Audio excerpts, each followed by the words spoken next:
तर मित्रांनो एकाने तुम्हाला एक सिंपल एक टेक्निक दाखवणार आहे खेकडे पकडण्यासाठी. तर इथे बघू शकता, इथे ना बांध आहे पूर्ण. हा हे शेताचा बांध आहे. त्या शेताच्या बांधाला ना इथे असे बिया आहेत बघा. ह्या बियामध्ये ना खेकडे आहेत बारके बारके.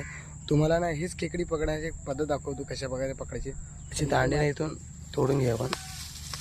आणि बघा अशा प्रकारे या दांडीचा वापर करून ना आपण खेकडे पकडून दाखवतो तुम्हाला.